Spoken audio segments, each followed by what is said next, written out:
Digital கட்டணம் உயர்த்தப்பட்டதை கண்டித்து தமிழ் திரைப்பட தயாரிப்பாளர்கள் சங்கத்தினர் சென்னையில் இன்று ஒருநாள் உண்ணாவிரத போராட்டத்தில் ஈடுபட்டுள்ளனர். இதுகுறித்து நமது செய்தியாளர் வினோதினியிடம் கூடுதல் தகவல்களை தற்பொழுது கேட்கலாம்.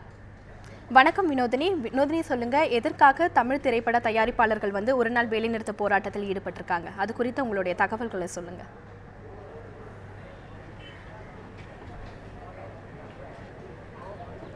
கியூப், யூஎஃப்ஓ போன்ற டிஜிட்டல் நிறுவனங்களை எதிர்த்து இப்போது திரைப்பட சங்க தலைவர் போராட்டம் நடத்திட்டு இருக்காங்க. இவங்க என்ன மாதிரியான கோரிக்கைகளை முன்வைக்கிறாங்கன்னா, இவங்க முதல்ல உள்ள வந்தபோது ஒரு ஆடுகளுக்கும் 400 ருபீஸ், 400 ரூபாயிலிருந்து அடுத்து படங்களுக்கு முன்னாடி போடுற ஆடுக்கு ஒரு தியேட்டர்களுக்கு 4000 வரைக்கும் வசூல் பண்ணிட்டு இருந்ததாகவும், இப்போ அதை 4000ஆகவும் ஒவ்வொரு தியேட்டர்களுக்கும் 40,000ஆகவும் உயர்த்திட்டதாகவும், இதனால வருடாந்திரம் 400 கோடி ரூபாய் வரைக்கும் நஷ்டம் ஏற்படுதுன்னு சொல்லியிருக்காங்க.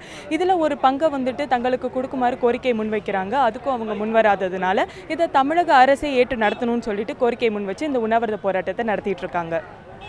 வினோதினி, அவர்கள் முன்வைக்கும் கோரிக்கைகள் என்னென்ன?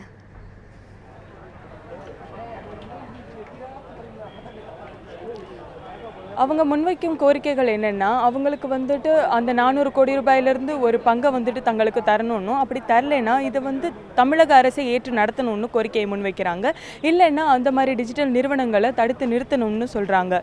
இவங்களோட ஆடுகளையும் இவங்களோட படங்களையுமே எடுத்து நடத்துறதுனால அதனால அவங்களுக்கு வர வருமானத்தில் இவங்க எந்த ஒரு பங்குமே கொடுக்கல அப்படின்னு சொல்லிட்டு இவங்க ஒரு இதையும் கொடுத்துருக்காங்க. ப்ளஸ் இந்த கோரிக்கையை தான் இப்போ முன் வச்சிருக்காங்க.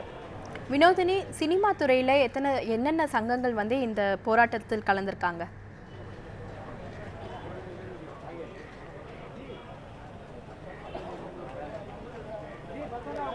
திரைப்பட சங்க தலைவர் இதில் கலந்துட்டு இருக்காங்க. தயாரிப்பாளர் சங்கம், திரைப்பட நடிகர் சங்கம், அப்புறம் படத்தோட ஃபெப்சி நிறுவனத்திலேருந்து சிவா கலந்துட்டு இருக்காரு. அது மட்டும் இல்லாமல் அதோட ஃபைட் மாஸ்டர்ஸ் அவங்களும் சேர்ந்து கலந்துட்டு இருக்காங்க. உங்களுடைய விரிவான தகவல்களுக்கு நன்றி.